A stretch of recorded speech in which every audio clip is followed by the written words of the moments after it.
तो हम रोग पढ़ रहे हैं मानव रोग, और मानव रोग में हमने कल देखा था कि रोग जो है वह स्थिति है जब मनुष्य की शारीरिक और मानसिक क्रियाएं सामान्य रूप से नहीं चलती हैं। अब जब सामान्य रूप से नहीं चलती हैं, उसे किसी प्रकार की कोई समस्या हो गई है, तो हम उसे बीमारी या रोग कहते हैं। मानव रोग दो प्रकार के होते हैं, हमने कहा जन्मजात और अर्जित।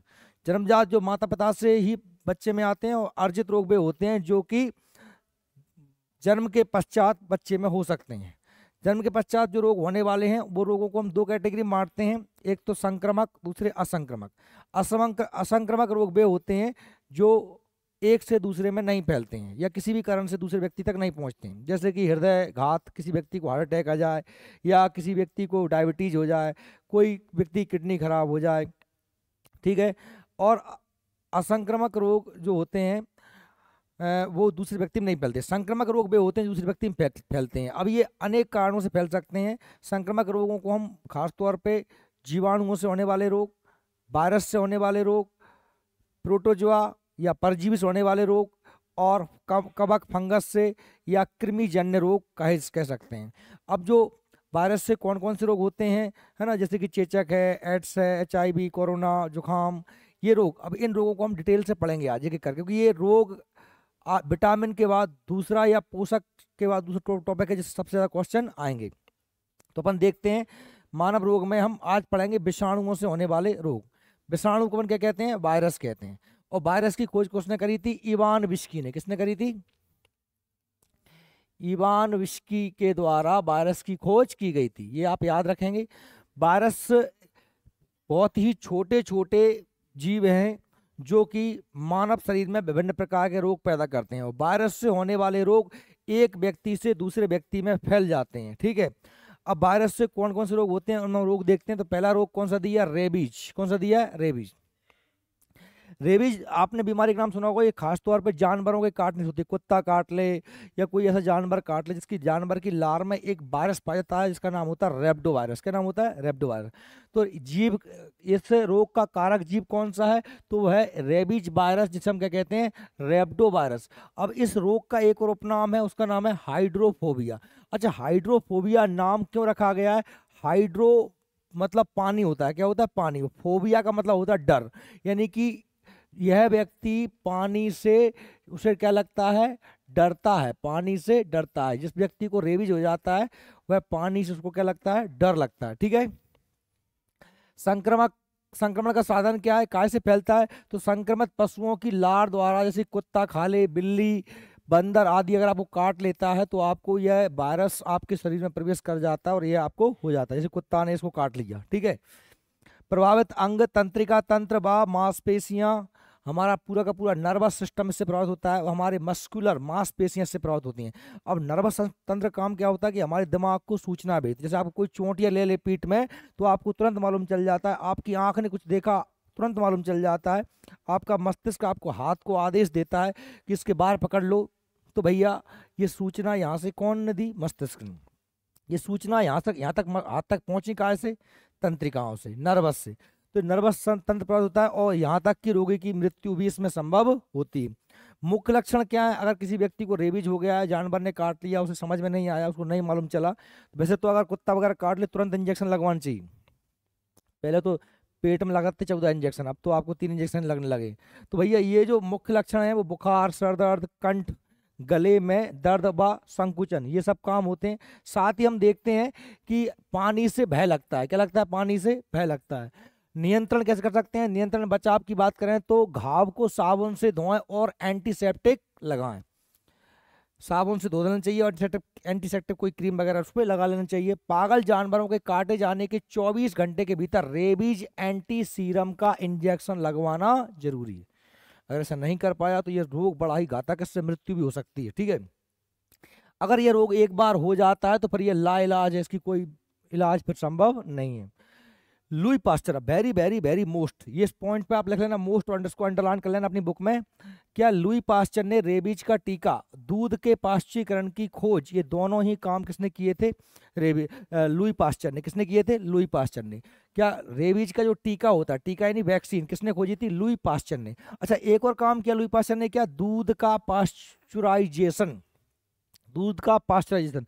अब दूध का पास्चराइजेशन क्या होता है? दूध को गर्म करके उसके जीवाणुओं को मार देना। हम अगर दूध को उबाल लें तो दूध बहुत लंबे समय तक खराब नहीं होता। कच्चा दूध रख दें तो वह जल्दी फट जाता है।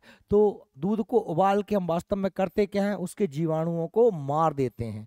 तो दूध का पास्चुरीकरण की खोज भी किसने करी थी? रेबीज ने करी थी। सॉरी, इसने लुई पास्चर ने। और रेबीज का टीका किसने खोजा था? लुई पास्चर ने। अब सरकार इसके लिए क्या उपाय कर रही है? तो सरकार ने 12वीं पंचवर्षीय योजना में राष्ट्रीय रेबीज नियंत्रण कार्यक्रम NRCP को लागू करवाया था। अब 12वीं पंचवर्षीय योजना कब से कब तक थी? 12वीं पंचवर्षीय योजना कब से कब तक थी? 2012 से। 2012 में शुरू हुई थी, वो 2017 तक यह पंचवर्षीय योजना चली थी। 17 के बाद से पंचवर्षीय योजना कार्यक्रम समाप्त हो गया है। अब उसकी जगह चलने लगा है 15 वर्षीय कार्यक्रम। ठीक है। 2002 में भारत सरकार द्वारा रेबीज रोकथाम के लिए राष्ट्रीय स्तर पर एक निर्देशिका भी तैयार की गई थी। ठीक है। तो ये हमारा रेबीज हो गया। रेबीज के बाद में अगला रोग आता है चेचक। चेचक को क्या कहते हैं? माता कहते हैं। क्या कहते हैं? माता।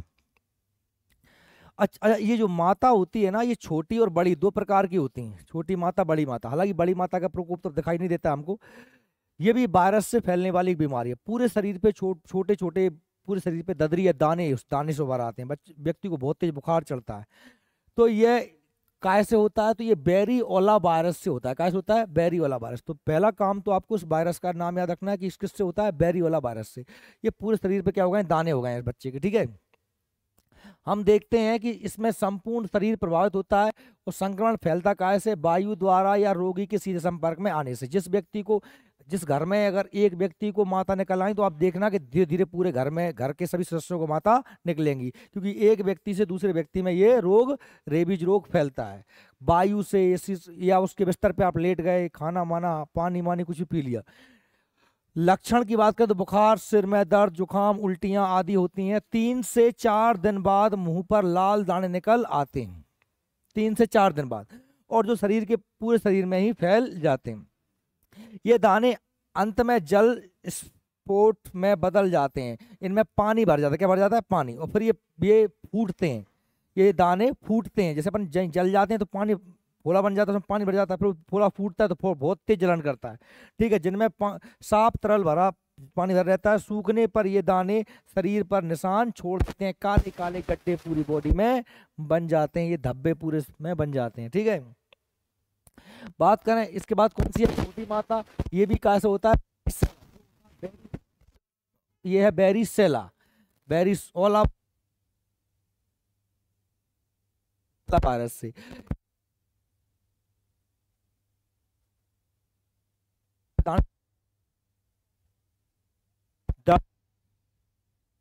में दर्द होता है बहुत तेज। और उपचार सीधा स्पष्ट नहीं है। रोगी को स्वच्छ वातावरण में रखना। हमारा जो रोग है वो कौन सा है? खसरा। कौन सा रोग है? खसरा। खसरे रोग की बात करें तो भाई, ये खसरा रोग होता है, ये होता किससे है? तो ये मोरबेली विषाणु से होता है। ये हम सभी रोग आगे पढ़ रहे हैं। ये रोग प्रभावित अंग कौन?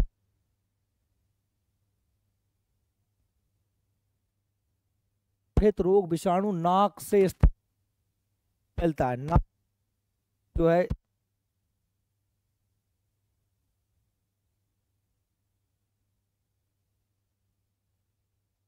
आता है। शरीर में दर्द बना रहता है, बुखार भी आता है व्यक्ति को। 3-4 दिन बाद शरीर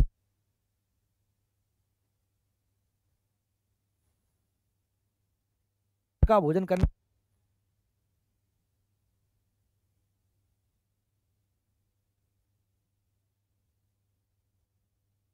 वर्तमान में टीके आ गए हैं।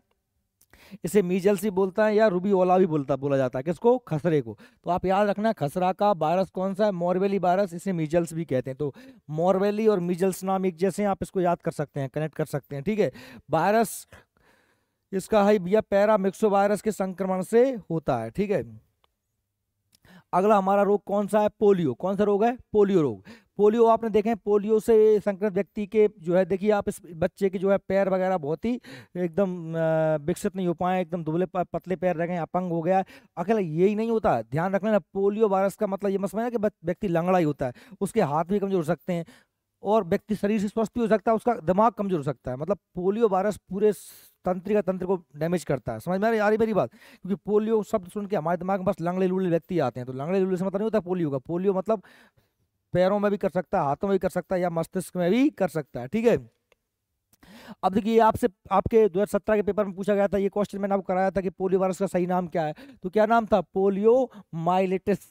इसको इसका देखो और भी नाम क्या है, एंटी रो वायरस या एंट्रोवायरस, इतने नाम इसके हो सकते हैं। तो देखो ये तो इजी है कि पोलियो माइलेटिस, ये तो पोलियो शब्द इसमें छुपा हुआ है, तो कोई दिक्कत आपको आएगी नहीं। एंटी रो वायरस या एंट्रो वायरस आ जाए कभी तो ये भी काय का वायरस है? पोलियो का वायरस है। देखिए पूरे भारत वर्तमान में पोलियो मुक्त घोषित कर दिया गया है। भारत में पोलियो का आखिरी मरीज 2011 में मिला था और 2014 में WHO ने भारत को पोलियो मुक्त घोषित कर दिया है। पोलियो के ड्रॉप जो है मुंह से पिलाया जाता है, 2 बूंद जिंदगी की। नाम सुना सबने, पिया है आपने। संक्रमण का साधन क्या है? दूषित भोजन एवं जल द्वारा। उपनाम शिशु का लकवा, इसे शिशु का लकवा भी कहते हैं। किसको? पोलियो को। मुख्य लक्षण क्या है? गले में दर्द होता है, सिर दर्द, बुखार, उल्टी, मांसपेशियां दर्द, गर्दन में अकड़न और लिम्बस जो है में अकड़न। अंततः क्या हो जाता है? बच्चे को लकवा हो जाता है। ये सब दर्द होते रहते हैं धीरे धीरे और फिर बच्चे को लकवा मार जाता है। नियंत्रण एवं बचाव पूर्णतः विश्राम व फिजियोथेरेपी। अगर शुरुआती चरण में फिजियोथेरेपी मतलब क्या होता है? एक्सरसाइज करवाएं बच्चे को, मांसपेशियों की जो है सुताई तरीके से करवाएं, सिकाई करवाएं, तो फिजियोथेरेपी प्रारंभिक चरण में लाभदायक है। और पाँव के, जिस पाँव में लकवा मारा उस पाँव की एक्सरसाइज बच्चे को करता रहना चाहिए। ठीक है। स्वच्छता बनाए रखना चाहिए। ठीक है। OPV मतलब क्या होता है? Oral polio vaccine. Oral OPV का पूरा नाम क्या है? ओरल मुंह से पिलाने वाला ड्रॉप, 2 बूंद जिंदगी की, है ना। और ये दिया है PPIP, है ना, प्यूल्स पोलियो इम्यूनेशन और प्रोग्राम पर जोर देना चाहिए। ये पल्स पोलियो प्रोग्राम चलता रहता है हमारे इधर। ठीक है। यह रोग जो होता है छोटे बच्चों में अधिक होता है। 1995 से 2014 भारत सरकार द्वारा पोलियो उन्मूलन कार्यक्रम में पल्स पोलियो अभियान चलाया गया था। कब चलाया गया था? 1995 से 2014 में। क्वेश्चन आपको ये भी आया था, क्वेश्चन ये भी आया था कि भारत में पल्स पोलियो कार्यक्रम कब से प्रारंभ हुआ था, ये भी आया था। और भारत पल्स पोलियो से मुक्त कब हो गया? 2014 में। ठीक है। 27 मार्च 2014 WHO ने भारत को पोलियो से मुक्त घोषित कर दिया। कब कर दिया? 27 मार्च 2014। ठीक है। 2015 इस कार्यक्रम को पुनः आरंभ किया गया। अगर कोई बच्चा रह गया है तो, क्योंकि हमारे पास पड़ोसी जो देश है ना, पाकिस्तान, श्रीलंका, बांग्लादेश, इनको पोलियो मुक्त घोषित नहीं किया गया, तो उनसे भारत में संक्रमण फैलने की क्या है? संभावना है। इसलिए कार्यक्रम चला रहे हैं। पोलियो का टीका वैज्ञानिक वेरी मोस्ट जॉन साल्क ने, मैंने बताया था आपको, जॉन साल्क ने बनाया था। और पोलियो का ड्रॉप का निर्माण अल्बर्ट सेविन ने करवाया था। दोनों का नाम याद कर लेना। पहली बार टीका किसने बनवाया था भैया? पहली बार आप याद करना तो भैया जॉन साल्क ने। ये क्वेश्चन बहुत इंपोर्टेंट है, आया हुआ एग्जाम में है। और अल्बर्ट सेविन के द्वारा ही जो है मुंह का ड्रॉप बनाया गया था। और सर्वप्रथम वैक्सीन डॉक्टर जॉन साल्क ने कब बनाई थी? 1952 में। और प्रथम पोलियो ड्रॉप अल्बर्ट साबिन ने 1961 में। सन तो मुश्किल ही पूछें, पर इतना जरूर याद कर लेना कि पोलियो की वैक्सीन, पोलियो का टीका सबसे पहले किसने बनाया था? जॉन साल्क ने। और मुंह का ड्रॉप बनाया था अल्बर्ट सेविन ने। ठीक है भैया, इसको याद करेंगे। अगला रोग हमारा कौन सा है? डेंगू रोग। तो डेंगू आप लोग जानते हैं, जब किसी व्यक्ति को डेंगू हो जाता है उसकी प्लेटलेट्स कम होने लगती हैं। मनुष्य में सामान्यतः 1.5 लाख यानी 1.5 लाख प्लेटलेट्स का होना जरूरी है। 1.5 लाख से ऊपर, 1.5 लाख से 4 लाख के बीच में प्लेटलेट्स होती है मनुष्य में। ठीक है। और यह रोग जो होता है, यह रोग जो होता है, इसको देखिए ना, यह रोग जो होता है यह मादा एडिस इजिप्टी नाम का जो मच्छर होता है वह इस रोग का जो है वाहक होता है। और इस रोग में व्यक्ति की प्लेटलेट्स कम होने लगती हैं। और अगर प्लेटलेट्स बहुत ज़्यादा कम हो जाती हैं तो व्यक्ति की मृत्यु भी हो जाती है। तो भाई इस रोग का कारक क्या है? डेंगू वायरस है, जिसको हम क्या कहते हैं? अरबो वायरस। क्या कहते हैं? अरबो वायरस। याद रख लेना डेंगू वायरस। अब डेंगू वायरस तो आएगा नहीं, आएगा तो अरबो वायरस आपको। ठीक है। क्योंकि डेंगू वायरस आया तो आप नाम से देख के लगा दोगे डेंगू वायरस, है ना, तो अरबो वायरस आएगा। प्रभावित अंग क्या है? आंत, लीवर, हड्डियां। ठीक है। कारक है DEN विषाणु यानी इसको कभी ये भी आ सकता है कि ये फ्लोबिरिडे परिवार का सदस्य है, डैन, DEN, डैन विषाणु, या इसका नाम क्या है, अर्बो वायरस। संक्रमण का साधन है मादा एडिस इजिप्टी मच्छर। इसको वेरी मोस्ट लिख लेना, क्योंकि आप ध्यान रख लेना, जैसे कि हमारा मलेरिया होता है तो मलेरिया का वाहक मच्छर कौन सा होता है, मलेरिया का वाहक मच्छर होता है हमारा मादा एनाफ्लीज, जिसकी लार में पाया जाता है प्लाज्मोडियम। ध्यान रख लेना, प्लाज्मोडियम वायरस नहीं है, प्लाज्मोडियम क्या है, परजीवी है, प्रोटोजोआ है। क्या है, परजीवी, प्रोटोजोआ। और हम क्या पढ़ रहे हैं, वायरस पढ़ रहे हैं अभी, ठीक है, वायरस। देखिए लक्षण क्या, अचानक तेज बुखार आ जाना और 40 डिग्री सेल्सियस या 104 डिग्री फ़ारेनहाइट तापमान। 104 सामान्य तौर पे फ़ारेनहाइट में नापते हैं हम, डॉक्टर में, डॉक्टर का जो थर्मामीटर होता है वो क्या किस में नापता है, फ़ारेनहाइट में नापता है। डॉक्टरी थर्मामीटर क्या में नापता है, फ़ारेनहाइट में। और मनुष्य का तापमान कितना होता है, लगभग 98 डिग्री फ़ारेनहाइट। कितना होता है, 98 डिग्री। अगर उससे ज़्यादा तापमान आ रहा है तो आपको क्या है, बुखार है, ठीक है। तो इस 104 डिग्री फ़ारेनहाइट तापमान बहुत ज़्यादा हो जाता है। तो त्वचा पर लाल चकत्ते जो बुखार आने के साथ 2-5 दिन बाद दिखाई देते हैं। हल्का रक्तस्राव जैसे नाक से खून बहना, मसूड़ों से खून आना, आसान चोट लगना, प्लेटलेट्स की कमी हो जाती है, वेरी मोस्ट, ये हम ज़्यादातर देखते हैं। अब जानते हैं इसका घरेलू उपचार है कि बकरी का दूध पिएं, पपीता के पत्तों का जो है रस बनाकर पिएं, ठीक है, या आप नारियल पानी पिएं। ये हालांकि ये साइंटिफिकली प्रूव्ड तो नहीं है, पर इन लोगों, ये हमारे घरेलू उपचार हैं, हम लोग करते रहते हैं। मृत्यु तक संभव है। प्रभावी औषधि क्या है, पैरासीटामोल। अब पैरासीटामोल क्या है भैया, आप जानते हैं बुखार की क्या है, ये बुखार की टैबलेट है, इससे केवल बुखार उतरता है, इससे कोई प्लेटलेट्स नहीं बढ़ती, है ना। हालांकि देखा जाए तो आज हम वर्तमान में हमारी जो मेडिकल साइंस है उसके पास प्लेटलेट्स बढ़ाने की कोई सीधी औषधि है ही नहीं। जो दवाएं भी आती हैं, सारप भी आती हैं, वो सारी सारप दवाइयाँ जो होती हैं एंटीबायोटिक होती हैं, या फिर वो पपीता से बनी हुई होती हैं, है ना। तो ये इसका देसी इलाज बहुत अच्छे से हो जाता है, लेकिन हमको डॉक्टर को दिखाना ही चाहिए। उपचार डॉक्टर की सलाह के बिना प्लेटलेट्स रोधी दवाएं नहीं लेनी चाहिए। डेंगू ज्वर में रक्तस्राव की जटिलता से बचने के लिए डॉक्टर की सलाह के बिना पैरासीटामोल के अलावा कोई भी दवा नहीं लेनी चाहिए। इसका कोई भी विशिष्ट उपचार उपलब्ध नहीं है। भैया ये खतरनाक बीमारी है, इसमें व्यक्ति की जो प्लेटलेट्स एकदम कम होती हैं और भयंकर तरीके से कम होती हैं। अगर रात में नापी 1 लाख तो सुबह मालूम चला कि 50,000 बची, 1 घंटे बाद कम, और बढ़ती बहुत जोर से। तो इसका पहला टीका जो है डेंगविक्सिया, CYDTDV है, डेंगवैक्सिया। अब देखो डेंगवैक्सिया में छुपाई है डेंगू का वैक्सीन, डेंगवैक्सिया। उपनाम क्या है, हड्डी तोड़ बुखार भी किसे कहते हैं, डेंगू को कहते हैं, तो याद रखना ना। शब्द का प्रयोग सबसे पहले किसने किया था, बेंजामिन रस ने किया था। बेंजामिन रस ने इसे क्या कहा था, हड्डी तोड़ बुखार कहा था। विशेष भारत में डेंगू का प्रथम मामला सबसे पहले 1963 में कोलकाता में सामने आया था। यानी पहली बार डेंगू बुखार का मामला भारत में कब आया था, 1963 में कलकत्ता में देखने मिला था। इस ज्वर के कारण मानव शरीर में प्लेटलेट्स की कमी हो जाती है। अब सरकार इस रोग के उपचार के लिए क्या कर रही है, तो सरकार द्वारा उपाय अगर हम देखें, ठीक है, ये एक चीज याद कर लेना, अंतर्राष्ट्रीय डेंगू रोधी दिवस 15 जून को मनाया जाता है। ये आप अलग से उसमें लिखा हुआ है, टिक कर लेना उसको।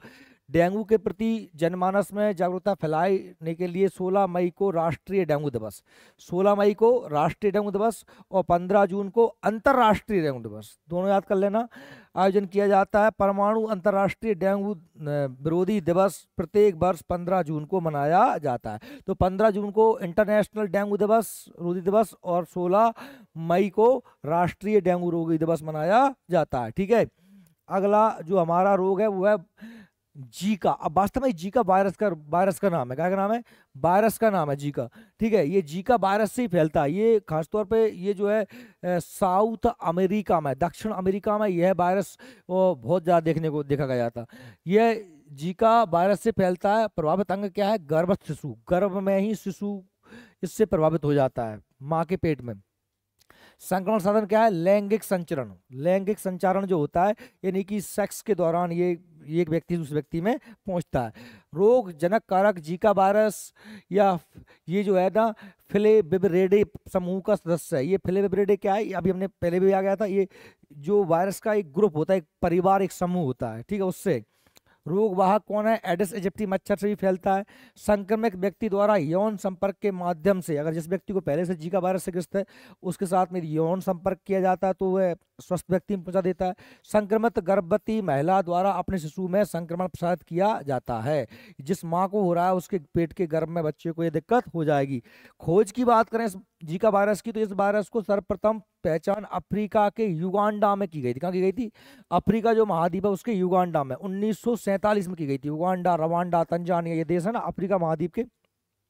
अफ्रीका के जंगल में बंदरों में इसके लक्षण जो है पाए जाने के कारण इसका नाम क्या रखा गया था? जीका। सबसे पहले अफ्रीका के बंदरों में यह देखने को मिला था। ठीक है, इसके बाद हम बात करते हैं लक्षण क्या है जीका वायरस के। संक्रमित लोग खुद को बीमार महसूस नहीं करते। जीका से जुड़ी माइक्रोसेफली वाले बच्चों में आंखों की समस्याएं होती हैं। जिनको हो गया उन्हें दिक्कत नहीं आती, पर उनके पेट में यदि गर्भ में बच्चा है तो उसको दिक्कत हो जाती है।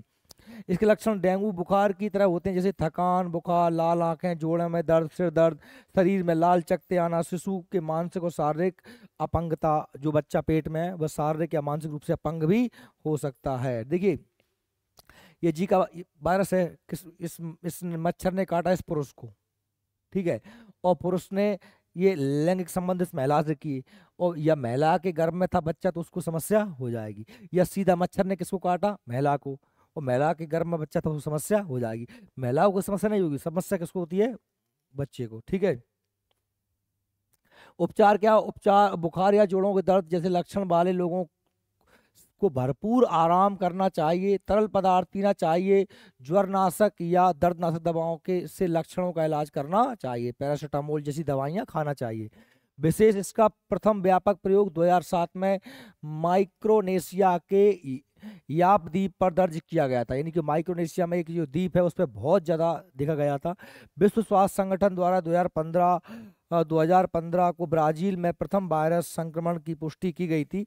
रोकथाम उपचार, कोई स्थायी उपचार उपलब्ध नहीं है, इसका कोई उपचार तो है नहीं है। इसके लक्षणों का उपचार किया जाता है, जिससे बुखार के लिए क्या है? पैरासीटामोल। हालांकि ये जो पुलिस वाला बनाया गया है ये अगले रोग के लिए बनाया गया है, कोरोना के लिए। ये पुलिस वाला कह रहा है कि घर से बाहर तो निकलो, लाल कर दूंगा मार मार के। क्यों कह रहा है? क्योंकि क्या लगा दिया था कोरोना फैलने के लिए? हमने लॉकडाउन लगा दिया था। अगली हमारी बीमारी कौन सी है? कोरोना। कौन सी है? Corona. Go corona go, Modi ji ने बजवाई थी थारी। अब कोरोना को तो हम कभी जिंदगी में भूल नहीं सकते। अपन बुढ़ापे में अपने मोड़ मोड़ सुनाऊ करेंगे किस्सा कि क्या का भाव तो कोरोना में कि घरन से 12 भैया पेड़ दे थे, 12 ने ईट पर आए थे, लठ पर थे, है ना, और अपन बड़ चढ़ा कंगे। तो भैया कोरोना वायरस सबसे पहले कहाँ आया था? चीन के वुहान शहर में। ये सारा सिस्टम गड़बड़ किया चीन ने खाए केकड़े, मेंढरे, समुद्री जीव। बाकी कहा तो ऐसा जाता कि चीन के वुहान में एक लैब थी, बस लैब में जाना कोरोना को वायरस बनाओ तो बना के दुनिया में फैलाओ। तो कुछ लोग ये भी कहते हैं कि चीन के आदमी उल्टा सीधा जानवर खा गए समुद्र ममुद्र के, तो उनसे मनुष्य में आ गया और मनुष्य पूरी जाति में फैल गया। बड़ा खतरनाक खांसी जुकाम, है ना, बुखार, व्यक्ति के लंग्स फेफड़े एकदम डैमेज हो जाते थे इससे, और व्यक्ति भयंकर निपटे थे।